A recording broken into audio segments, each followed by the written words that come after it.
ജാതകം രചന ഐൻ അവതരണം ഷാവുൽ മലയിൽ എഡിറ്റിംഗ് ഷിരീജ് പൂനൂർ നിർമ്മാണം PNR ക്രിയേഷൻസ്. ഇങ്ങോട്ടൊന്ന് നോക്കിയിരുന്നെങ്കിൽ ഞാനിവിടെ നിൽക്കുന്നുണ്ടേനെ. എങ്കിൽ തീർച്ചയായിട്ടും ഇങ്ങോട്ടേക്ക് വന്നേനെ. വല്ലാത്ത കഷ്ടമായി പോയി. തനിക്കൊന്ന് വിളിക്കുകയും ചെയ്യായിരുന്നു. രാത്രി ഏറെ നേരമായല്ലോ. എല്ലാവരും ഉറങ്ങിക്കാണെന്ന് വിചാരിച്ചിട്ടാവും ജീവട്ടെ ഇങ്ങോട്ടേക്ക് നോക്കാതിരുന്ന്. അന്നത്തേത് മേക്ക് ഉറക്കമില്ലാത്ത രാത്രിയായിരുന്നു. ഇനി ഇങ്ങോട്ട് വരുന്നവരെ കാത്തിരിക്കാനുള്ള ക്ഷമയൊന്നുമില്ല. നാളെ നേരം വെളുത്താൽ ഉടനെ എന്തെങ്കിലും കാരണമുണ്ടാക്കി അപ്പച്ചിയുടെ വീട്ടിലേക്ക് പോകണം. പിറ്റേന്ന് അച്ഛൻ പോയ പുറകെ തന്നെ മേഘ കുളിച്ചൊരുങ്ങി അടുക്കളയിലേക്ക് കയറി. ഉണ്ടാക്കി വെച്ച ചിപ്സും ചക്കവറുത്തും ഒക്കെ പാത്രത്തിലേക്ക് പകർത്തി. ഇതെന്താ പെണ്ണിന് രാവിലെ തന്നെ? അമ്മേ, ഇത് വിളിച്ചുകൊണ്ടിരുന്ന രണ്ടെണ്ണം കൂടി തിന്നീർക്കും. അവർ രണ്ട് എഴുന്നേൽക്കുന്ന മുമ്പ് ഇത് അപ്പച്ചിയുടെ വീട്ടിൽ കൊണ്ട് കൊടുക്കാമെന്ന് വിചാരിച്ചിട്ടാണ് ഞാൻ. എനിക്ക് മനസ്സിലായി. അമ്മ അർത്ഥം വെച്ച് മൂളിക്കൊണ്ട് അവിടെ നിന്നും പോയി. മേഘ വേഗം കയ്യിലുള്ള ടിന്നുകളുമായി അപ്പച്ചിയുടെ വീട്ടിലേക്ക് ധൃതി പിടിച്ച് നടന്നു. 2 വർഷത്തിന് ശേഷം കാണാൻ പോകുന്നതാണ്. മേഘക്ക് വല്ലാത്ത സന്തോഷവും വിറയലും നെഞ്ചിരിപ്പും സന്തോഷവും അനുഭവപ്പെട്ടു. ചിലപ്പോൾ ഇന്നലെ എയർപോർട്ടിലേക്ക് ചെല്ലാത്തതുകൊണ്ട് ജീവയുടെ പിണങ്ങിയിട്ടുണ്ടാവും. പിണങ്ങട്ടെ, എന്നോടൊരു വാക്ക് പറയാനിട്ടല്ലേ? മേഘ ചിരിയോടെ ഉള്ളിലോർത്തു. അപ്പച്ചിയുടെ വീടിന്റെ പിൻഭാഗത്തായി മതിലിനോട് ചേർന്ന് ഒരു കുഞ്ഞ് ഗേറ്റ് വെച്ചിട്ടുണ്ട്. 2 വീട്ടുകാർക്ക് അങ്ങോട്ടും ഇങ്ങോട്ടും കിടക്കാനായി വെച്ചിട്ടുള്ളതാണ്. പുറത്തുനിന്ന് ആരോ തൊഴി പോവാത്തതുകൊണ്ട് സാധാരണ അത് അടച്ചിടാറ് പതിവൊന്നുമില്ല. എപ്പോഴും അതിലൂടെയാണ് കയറുകയിറങ്ങുകയും ചെയ്യാറ്. അത് അടച്ചിട്ടില്ലെന്ന് കരുതി മേഘ തള്ളി തുറക്കാൻ നോക്കിയപ്പോഴാണ് അകത്തുനിന്ന് അത് ലോക്ക് ചെയ്തുള്ള കാര്യം മനസ്സിലായത്. ശോ, ഈ അപ്പച്ചിയുടെ ഒരു കാര്യം എന്തിനെങ്ങനെ പൂട്ടിയിട്ടിരിക്കുന്നത്? ഗേറ്റിന്റെ അടികൾക്കിടയിലൂടെ നോക്കിയപ്പോൾ അടുക്കളയിൽ നിന്ന് പുകയിരുന്ന് കാണുന്നുണ്ട്. അപ്പച്ചി എഴുന്നേറ്റിട്ടുണ്ടാവും. അപ്പച്ചി, ജിനി, ഗേറ്റ് തുറക്കോ? മേഘ ഉറക്കി വിളിക്കുകയും ഗേറ്റിലിട്ട് അടിക്കുകയും ചെയ്തു. കുറെ നേരം കഴിഞ്ഞിട്ട് ആരും വരാതെയായപ്പോൾ തിരിച്ചു പോകാൻ ഒരുങ്ങിയതായിരുന്നു മേഘ. ചേച്ചി. അപ്പോഴാണ് ഓടിക്കതച്ച് ജിനി ഗേറ്റിനപ്പുറം വന്ന്. അവൾ ഗേറ്റ് തുറന്നു കൊടുത്തപ്പോൾ മേഘ അകത്തേക്ക് കയറി. ജിനി കുളിക്കായിരുന്നു തോന്നുന്നു. അവളുടെ മുടിയിൽ നിന്നും വെള്ളറ്റി വീഴുന്നുണ്ട്. കുളിക്കായിരുന്നു ഓടി? തല കുർത്തിയില്ലേ? മുടിയിൽ നിന്ന് വെള്ളം വീഴുന്നുണ്ടല്ലോ. തല കുർത്താനുള്ള സമയം കിട്ടിയില്ല. കുറെ നേരമായി ചേച്ചി വിളിക്കുന്ന കേൾക്കുന്നു. അതുകൊണ്ട് ചാടി ഇറങ്ങി വന്നാ. അപ്പച്ചി എന്തേ? അപ്പോഴേക്ക് അവർ അടുക്കളയിലേക്ക് എത്തിയിരുന്നു. ദേ അമ്മയല്ലേ നിൽക്കുന്നത്. കിച്ചൺ സ്ലാബിൽ ഇരുന്ന് ഉള്ളിയുടെ തൊലികളിൽ നിന്ന് അപ്പച്ചിയെ നോക്കിക്കൊണ്ട് ജിനി പറഞ്ഞു. അമ്മയുടെ ചെവിയിലെന്താ എന്തെങ്കിലും കയറ്റി വെച്ചിട്ടുണ്ടോ? ചേച്ചി എത്ര നേരം അവിടെ കിടന്ന് വിളിക്കുന്നു? മേഘ അത് തന്നെയാണ് ഓർത്ത്. എത്ര നേരം താൻ അവിടെ കിടന്ന് വിളിച്ചു. അപ്പച്ചി എന്നിട്ട് കേട്ടില്ലേ? ഞാൻ കേട്ടില്ലായിരുന്നു. കേട്ടില്ലെന്നോ? അത് ബാത്റൂമിൽ ഉണ്ടായി ഞാൻ വരെ കേട്ടല്ലോ ചേച്ചി വിളിക്കുന്നത്. അതാ ചോദിച്ച് അമ്മയുടെ ചെവിയിൽ എന്തെങ്കിലും തിരികെ വെച്ചിട്ടുണ്ടായിരുന്നോ എന്ന്. ഓ, എന്തോ കേട്ടു. കാല് വേദനിച്ചിട്ട് എഴുന്നേക്കാൻ പറ്റാതെ ഞാൻ ഇവിടെ ഇങ്ങനെ ഇരുന്ന് പോയതാ. വഴക്ക് കൂടാൻ വരാതെ നീ നിന്റെ കാര്യം നോക്കി പോകാൻ നോക്കടി. ജിനിക്ക് ക്ലാസ് ഉണ്ടോ? ചേട്ടൻ വന്നാൽ പോയില്ലെന്ന് പറഞ്ഞിട്ട്. അത്യാവശ്യമായിട്ട് ഇന്നൊരു അസൈൻമെന്റ് വെക്കണം ചേച്ചി. ഉച്ച കഴിയുമ്പോഴേക്കും ഞാൻ ഇങ്ങോട്ടേക്ക് പോരും. ഇപ്പൊ തന്നെ നേരം വൈകി, ഞാൻ പോട്ടെ. അവൾ അതും പറഞ്ഞ് വേഗം ഓടിപ്പോയി. എന്താടി വേണേ കാലത്ത് തന്നെ കുറച്ച് ചിപ്സും ചക്കവരത്തൊക്കെ ഉണ്ടാക്കിയിട്ടുണ്ടായിരുന്നു. ജീവേട്ടന് ഇഷ്ടമല്ല അതൊക്കെ, അതുകൊണ്ട് വന്നാ. അതൊക്കെ പണ്ടല്ലേടി, ഇപ്പോഴൊക്കെ തിന്നു ആവോ. നീ അവിടെ എങ്ങാനും വെച്ചേര്, വേണമെങ്കിൽ കൊടുക്കാം. അല്ലെങ്കിൽ പിള്ളേരാരെങ്കിലും വരുമ്പോൾ അവർക്ക് കൊടുക്കാം. അത് കേട്ടപ്പോൾ മേഘയുടെ മുഖമൊന്നും മങ്ങി. അത്രയേറെ ആഗ്രഹിച്ചുണ്ടാക്കി കൊണ്ടുവന്നാണ്. എന്നാലും അവളത് അപ്പച്ചി പറഞ്ഞു കൊടുത്തെടുത്ത് കൊണ്ടുവച്ചു. ജീവേട്ടനെ കാണാൻ എന്താണ് ഒരു വഴി? അപ്പച്ചിയാണെങ്കിൽ തീരെ ശ്രദ്ധിക്കുന്നുമില്ല. ഇന്നലെ നിങ്ങൾ എത്തിയപ്പോൾ വൈകിയല്ലേ? ആ, വരുന്ന വഴി കഴിച്ചിട്ട് വരാമെന്ന് പറഞ്ഞ് ചെക്കന് ഒരേ നിർബന്ധം. എന്നിട്ട് കയറ്റിയ സ്ഥലം എൻ്റെ മോളെ നീ ഒന്ന് കാണണമായിരുന്നു. കണ്ടാ നീയും നിന്റെ അമ്മയും നിന്റെ ആ തലതെറിച്ച അനിയത്തിയും തലയിറങ്ങി വീഴും.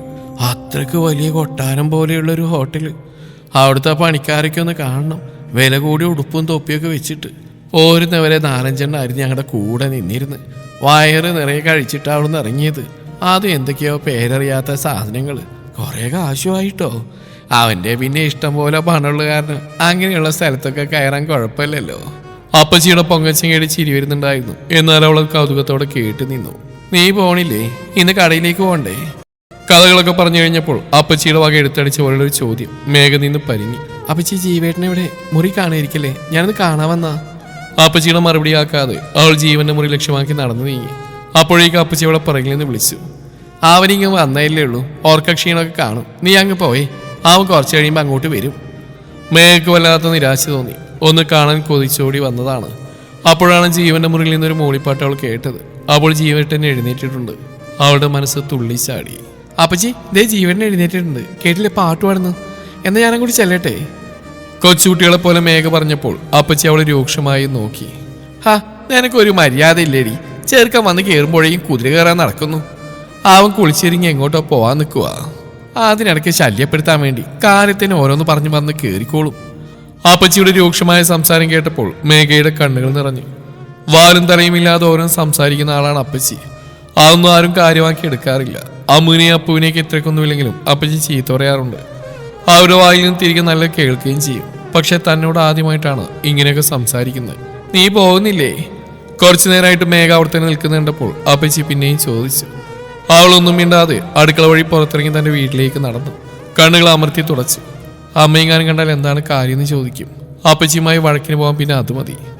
എന്നാലും ജീവേട്ടനൊന്ന് കാണാൻ പറ്റിയില്ലല്ലോ. അപ്പച്ചിയുടെ ചീത്തയേക്കാൾ അവളെ വേദനിപ്പിച്ചത് അതായിരുന്നു. മേഘ ചെല്ലുമ്പോൾ അമ്മയിൽ ദോശക്കുള്ള ചമ്മന്തി ഇറക്കിയായിരുന്നു അമ്മ. മേഘ വരുന്ന കണ്ടപ്പോൾ അമ്മ അരക്കുന്നത് നിർത്തി. എന്തായിടി പോയിട്ട്? ജീവനെ കണ്ടോ? അവൻ വല്ലതും പറഞ്ഞോ? ഗൾഫുകാരൻ വല്ലതും തന്നോ നിനക്ക്? അമ്മയുടെ മുഖത്ത് ആകാംക്ഷയും സന്തോഷവും നിറഞ്ഞു നിൽപ്പുണ്ട്. ജീവേട്ട് ഉറങ്ങുക, എഴുന്നേറ്റിട്ടില്ല. ഞാൻ വിളിച്ചെഴുന്നേൽപ്പിക്കാൻ നിന്നില്ല. ഉറങ്ങുന്നവരെന്തിനാ ശല്യപ്പെടുത്തുന്നത്? ഞാനിങ്ങ് പോന്നു. ആളുടെ മുഖത്ത് വലിയ തെളിച്ചൊന്നുമില്ലെന്ന് ഗീതക്ക് മനസ്സിലായി. എന്നാലും അവരൊന്നും ചോദിക്കാൻ നിന്നില്ല. കിടന്നുറങ്ങുന്ന ചെക്കനാണ് ആ പോകുന്നത്? പെട്ടെന്നാണ് അമ്മ അപ്പച്ചിയുടെ വീണ്ടും നേരെ കൈ ചൂണ്ടിക്കാണിച്ചുകൊണ്ട് മേഘയോട് ചോദിച്ചത്. മേഘ നോക്കുമ്പോൾ കാറിലേക്ക് കയറുകയാണ് ജീവൻ. ഒന്ന് വിളിക്കാന്ന് കരുതി അവൾ ഓടി മതിലരികിൽ എത്തുമ്പോഴേക്കും ഗ്ലാസ് കയറ്റി കാർ സ്റ്റാർട്ടായി കഴിഞ്ഞിരുന്നു. പിന്നെ അത് ഗേറ്റ് വഴി പുറത്തേക്ക് കടന്നുപോയി.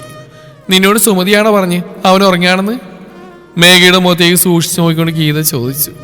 ഉള്ളത് പറഞ്ഞാൽ അമ്മ അപ്പച്ചിയുമായി വഴക്കിന് പോകും. ഇല്ലമ്മേ, അപ്പച്ചിയൊന്നും പറഞ്ഞില്ല. അവിടെ നിന്ന് കാണാത്തോണ്ട് ഉറങ്ങിയാണെന്ന് ഞാൻ കരുതി. അപ്പച്ചിയൊന്നും ജോലി തിരക്കിലൊക്കെയാ, അതുകൊണ്ട് ഞാനിങ്ങോട്ട് പോന്നു. ഇനി ഇവിടെ തന്നെ ഉണ്ടല്ലോ, നമുക്കൊന്നും തിരക്കില്ലല്ലോ. തിരക്കില്ലാത്തപ്പോൾ നമ്മളൊന്ന് കാണട്ടെ.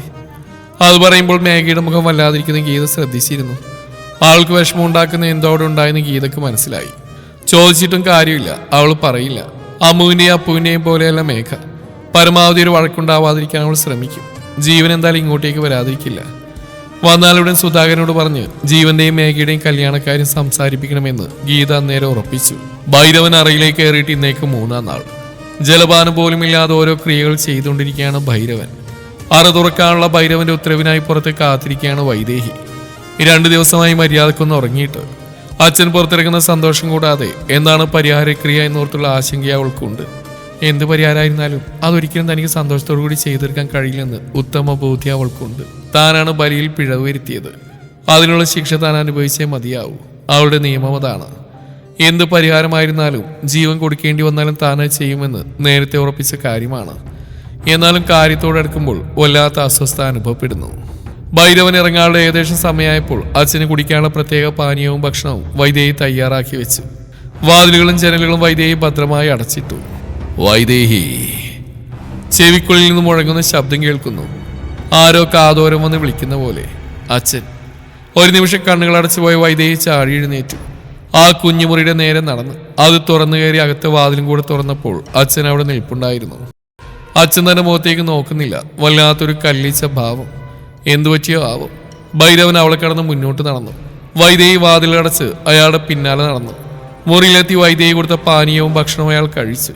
അച്ഛാ, ഒന്ന് വിശ്രമിക്കും, നമുക്ക് എഴുന്നേറ്റിട്ട് സംസാരിക്കാം. എന്റെ മുഖം കണ്ടിട്ട് എനിക്ക് വിശ്രമം ആവശ്യമാണെന്ന് തോന്നുന്നുണ്ടോ വൈദേഹി നിനക്ക്? ഇല്ല അച്ഛാ, എന്നാലും 3 ദിവസം ഉറങ്ങാതിരുന്നല്ലേ, ശരീരത്തിന് വിശ്രമം ആവശ്യമാണ്. വിശ്രമിക്കാം, പക്ഷെ അതിനു മുമ്പ് എനിക്ക് നിന്നോട് സംസാരിക്കേണ്ടതുണ്ട്. നീ ഇത്ര നേരമായിട്ടും പരിഹാരക്രിയ എന്താണെന്ന് ചോദിച്ചില്ലല്ലോ വൈദേഹി. അച്ഛൻ എന്നോട് ഇങ്ങോട്ടേക്ക് പറയുന്നേ കരുതി. എന്താ വെച്ചാ, എന്തെങ്കിലും പ്രശ്നമുണ്ടോ? ഞാൻ പറയുന്നത് നീ മനസാന്നിധ്യത്തോടെ മുഴുവൻ കേൾക്കണം. ആലോചിക്കാതെ എടുത്തിയാടി പറ്റില്ല എന്നൊന്നും പറഞ്ഞു കളയരുത്. ഇല്ല. ഭൈരവൻ പറയുന്നത് എന്താണെന്ന് അറിയാൻ വൈദേഹി കാതുകൂർപ്പിച്ചിരുന്നു. 3 ബലികളാ അവൾ ആവശ്യപ്പെടുന്നത്. അത്രയേ ഉള്ളൂ. അത് നമുക്ക് ശരിയാക്കി എടുക്കാവുന്നല്ലേ ഉള്ളൂ. അച്ഛൻ്റെ മുഖം കണ്ടപ്പോൾ ഞാൻ വല്ലാതെ ഭയന്നു പോയി. വൈദേഹിയുടെ മുഖത്ത് ആശ്വാസം വരുന്നു. അത് മാത്രമല്ല വൈദേഹി, 3 ബലികളിൽ 3-ാമത്തേത് വിശിഷ്ട ബലിയായിരിക്കണം. വിശിഷ്ട ബലിയോ എന്ന് വെച്ചാ? വെളുത്ത വാവിൽ മകന്നാളിൽ പിറന്ന ശിവപാർവതി ഭക്തയായ മഴമേഘത്തോട് സാമ്യമുള്ള നാമധാരിയായ ഒരു പെൺകുട്ടിയെ വേണം വിശിഷ്ട ബലി കൊടുക്കാൻ. അതും ഈ കരയിലുള്ളൊരു പെൺകുട്ടി. ഈ കരയിൽ തന്നെ അങ്ങനെ ഒരു പെൺകുട്ടി ജീവിച്ചിരിക്കുന്നുണ്ട്. വൈദേഹി നിമിഷം ആലോചിച്ചിരുന്നു. അത് നമുക്ക് കണ്ടുപിടിക്കാച്ച. ആദ്യം നമുക്ക് ആദ്യത്തെ ബലികളുടെ കാര്യം നോക്കാം, അതിനിടയ്ക്ക് ഇതും അന്വേഷിക്കാം. വൈദേഹി, ഞാൻ നേരത്തെ പറഞ്ഞ നീ മറന്നുപോയോ? ഇത് വിശിഷ്ട ബലിയാണ്. തെറ്റ് ചെയ്ത് നീയായതിനാൽ അതിനുള്ള പ്രായശ്ചിത്തം ഒരു ത്യാഗത്തിന്റെ രൂപത്തിൽ നീ ചെയ്യേണ്ടി വരും. അച്ഛൻ പറഞ്ഞു മനസ്സിലാവാതെ വൈദേഹി അയാളെ മിഴിച്ചു നോക്കി. ഇപ്പോ ആ പെൺകുട്ടി കന്യകയാ. ബലി കൊടുക്കുന്ന സമയത്ത് അവളുടെ കന്യകാത്വം നഷ്ടപ്പെട്ടിരിക്കണം. അത് വൈദേഹിക്ക് ഏറ്റവും പ്രിയപ്പെട്ട, വൈദേഹി ഭർത്താവാൻ ആഗ്രഹിക്കുന്ന ഒരുവനാൽ താലി ചാർത്തപ്പെട്ട് അവനുമൊത്ത് ജീവിച്ചുകൊണ്ടായിരിക്കണം അവളുടെ കന്യകാത്വം നഷ്ടപ്പെടുത്തേണ്ടത്. ആളുടെ മുഖത്ത് നോക്കാതെ ഭൈരവൻ പറഞ്ഞു നിർത്തി. കാര്യം മനസ്സിലായ വൈദേഹി കണ്ണുകൾ മേൽപോട്ട് പോയി താഴേക്ക് കുഴഞ്ഞു വീണു. വൈദേഹി, വൈദേഹി! ഭൈരവൻ അവളെ തട്ടി വിളിച്ചു. താൻ പറഞ്ഞ കാര്യം കേട്ടതിന്റെ ആഘാതത്തിലാണ് അവൾ വീണു പോയതെന്ന് അയാൾക്ക് മനസ്സിലായി.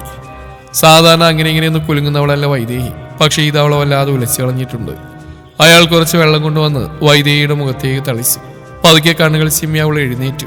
കൺമുമ്പിൽ ഭൈരവനെ കണ്ടപ്പോൾ അവൾ ആർത്ത് കരഞ്ഞു. മോളെ, എന്താ ഇത്? എന്നെ കൊണ്ട് കഴിയില്ല അച്ഛ. അവൾ പറയുന്ന പരിഹാരക്രിയകൾ ചെയ്യാൻ എന്നെ കൊണ്ട് കഴിയില്ല. അച്ഛൻ എന്നെ നിർബന്ധിക്കരുത്. എന്റെ ജീവൻ വേണമെങ്കിൽ ഞാൻ കൊടുക്കാം. പക്ഷെ ഇത് പറ്റില്ല. എന്റെ സിദ്ധു അച്ഛൻ അറിയാവുന്നല്ലേ അവൻ എനിക്ക് ആരാണെന്ന്. അവനെ എന്തിന്റെ പേരിലായാലും വേറൊരാൾക്ക് ബലി കൊടുക്കാൻ എന്നെ കൊണ്ടാവില്ല. അതിലും ഭേദം ഞാൻ മരിക്കുന്ന. വൈദേഹി, നീ കാര്യങ്ങൾ മനസ്സിലാക്ക്. നമുക്ക് വേറെ വഴിയില്ല. ഇതേ ഒരു പരിഹാര മാർഗമായിട്ട് അവൾ പറയുന്നുള്ളൂ. ഇത് ചെയ്തു കൊടുത്തില്ലെങ്കിൽ നിന്റെ അച്ഛന് നിനക്ക് നഷ്ടപ്പെടും. വൈദേഹി കരയുകയല്ലാതെ അവൾക്കൊരു മറുപടിയും പറയാനുണ്ടായിരുന്നില്ല. പറഞ്ഞ പോലെ ചെയ്തില്ലെങ്കിൽ അച്ഛന് നാശം വരുമെന്ന് ഭൈരവൻ പറഞ്ഞില്ലെങ്കിലും വൈദേഹിക്ക് അറിയാവുന്ന കാര്യം തന്നെയാണ്. പക്ഷെ ഇതൊരു ഭാഗത്ത് സിദ്ധു, ഒരു ഭാഗത്ത് അച്ഛൻ. ആരുടെ കൂടെ നിൽക്കും? വൈദേഹി മോളെ, ഇപ്പൊ കുറച്ച് സങ്കടം അനുഭവിച്ചാലും ഇനി വരാനിരിക്കുന്ന സന്തോഷം വളരെ വലുതാ. എല്ലാ അനുഗ്രഹങ്ങളും അവൾ നമ്മളുടെ മേൽ ചുരിയും. പിന്നെ നമ്മുടെ ഇഷ്ടത്തിനായിരിക്കും കാര്യങ്ങൾ നടക്കുക. നമ്മൾ ആഗ്രഹിച്ച പോലെ നമുക്ക് ജീവിക്കാം. എന്ത് കിട്ടിയിട്ടെന്താ കാര്യം അച്ഛ? എന്റെ സിദ്ധു കൂടെ ഇല്ലാതെ. ഭൈരവൻ വൈദേഹിയുടെ അടുത്തേക്ക് നിലത്തായിരുന്നു. അവളുടെ തലയിൽ പതിയെ തലോടി. മോളെ, ഞാൻ പറയുന്ന കാര്യം നീ മുഴുവനായി ശ്രദ്ധിച്ച് കേൾക്കണം. നമ്മൾ പറഞ്ഞ ലക്ഷണങ്ങളുള്ള പെൺകുട്ടിയെ സിദ്ധുവിന് കല്യാണം കഴിച്ചു കൊടുക്കുന്നത് അവനൊത്ത് സന്തോഷിച്ച് ജീവിക്കുന്നത് കാണാനല്ല, മറിച്ച് അവളെ ബലി കൊടുക്കാനാ. അവളുടെ കഥ കഴിഞ്ഞാൽ പിന്നെ സിദ്ധു ആർക്കുള്ളതാ? നിനക്കുള്ളത്. ജീവിതകാലം മുഴുവൻ സന്തോഷത്തോടെ നീ ആഗ്രഹിക്കുന്ന പോലെ അവനുമൊത്ത് സുഖമായി ജീവിക്കാം. അതിനുവേണ്ടി ചെറിയൊരു ത്യാഗം. ജീവിതകാലം മുഴുവൻ നീണ്ടു നിൽക്കുന്ന സുഖങ്ങൾ ആലോചിച്ച് ഈ ചെറിയൊരു കാര്യം നിനക്ക് ചെയ്യാൻ പറ്റില്ല വൈദേഹി. ഭൈരവൻ പറയുന്ന കേട്ടപ്പോൾ വൈദേഹി പുച്ഛത്തോടെ ചിരിച്ചു. എന്റെ സിദ്ധു ഏതവളെയാലും കല്യാണം കഴിച്ചാൽ അവളുടെ കന്യാകത്വം നഷ്ടപ്പെടണ്ടേ? അതിന് അവർ ഒരുമിച്ച് ജീവിക്കേണ്ടി വരില്ലേ? എനിക്കത് ആലോചിക്കാൻ കൂടെ കഴിയുന്നില്ല. ഭൈരവന് ചെറുതായി ദേഷ്യം വരുന്നുണ്ടായിരുന്നു. എന്നാലും അയാൾ അത് പുറത്തു കാണിക്കാതെ കടിച്ചു പിടിച്ച് നിന്നു. കല്യാണം കഴിഞ്ഞ സ്ത്രീയും പുരുഷനും മനസ്സും ശരീരവും പങ്കിടും. അത് സ്വാഭാവികം. നീ ഇത്രയും വിദ്യാഭ്യാസവും വിവരമുള്ളവളല്ലേ വൈദേഹി? ഒരുത്തിയുമൊത്ത് ജീവിച്ചു എന്ന് കരുതി സിദ്ധാർത്ഥിന് എന്ത് നഷ്ടപ്പെടാനാ? ആലോചിച്ച് ബുദ്ധിപൂർവ്വം തീരുമാനമെടുക്കുക വൈദേഹി. ഇത് കഴിഞ്ഞാൽ നിനക്ക് കിട്ടുന്ന നേട്ടങ്ങൾ വളരെ വലുതാ. ഞാൻ അല്പം വിശ്രമിക്കട്ടെ. ഇനിയും ഒരുപാട് ജോലികൾ ബാക്കിയുണ്ട്. കാര്യങ്ങൾ പറഞ്ഞ് അവസാനിപ്പിച്ച പോലെ ഭൈരവൻ എഴുന്നേറ്റു. വൈദേഹി കാൽമുട്ടിൽ മുഖം പൊഴുത്തിയ ആലോചനയിലാണ്ട് കിടന്നു. സിധു വേറെ പെണ്ണിനെ കല്യാണം കഴിക്കുക, അത് ആലോചിക്കുന്ന ഒരു വിറയൽ ശരീരത്തിന് വന്ന് ബാധിക്കുന്നു. പക്ഷെ അതല്ലാതെ വേറെ വഴിയില്ലെന്ന് പറയുമ്പോൾ തലയ്ക്ക് ഭ്രാന്തി പിടിക്കുന്ന പോലെ അവൾക്ക് തോന്നി. മുഖമൊക്കെ വല്ലാതെ എന്തോ ആലോചനയിലെന്ന പോലെ ഇരിക്കുന്ന മേഘയുടെ അടുത്തേക്ക് ഹസ്ന ചെന്നു. സാധാരണ മേഘ ഇങ്ങനെ കാണാറേയില്ല. എപ്പോഴും എന്തെങ്കിലുമൊക്കെ ചെയ്തുകൊണ്ടിരിക്കും. ഡി എന്തു പറ്റടി? രാവിലെ തൊട്ട് ഞാൻ ശ്രദ്ധിക്കുന്ന എന്താ വല്ലാത്തൊരു ആലോചന വിഷമമൊക്കെ. നിന്റെ ചെറുക്കം വന്നില്ലേ ഇന്നലെ? വന്നപ്പോഴേക്കും രണ്ടും കൂടെ പിണങ്ങിയോ? ഹസ്ന പതിയവളുടെ തോളിലടിച്ചുകൊണ്ട് ചോദിച്ചു. മേഘ അപ്പോൾ ഒരു വിളറിയ ചിരിച്ചു. ആളൊക്കെ വന്നു, പക്ഷെ ഞാനിതുവരെയും കണ്ടില്ല. അതെന്താ അങ്ങനെ? നിങ്ങളുടെ വീട് തൊട്ടടുത്താണെന്നല്ലേ പറഞ്ഞേ? അതൊക്കെ അങ്ങനെ തന്നെയാ, പക്ഷെ കണ്ടില്ല. ആളെന്തോ തിരക്കിലാണത്രേ.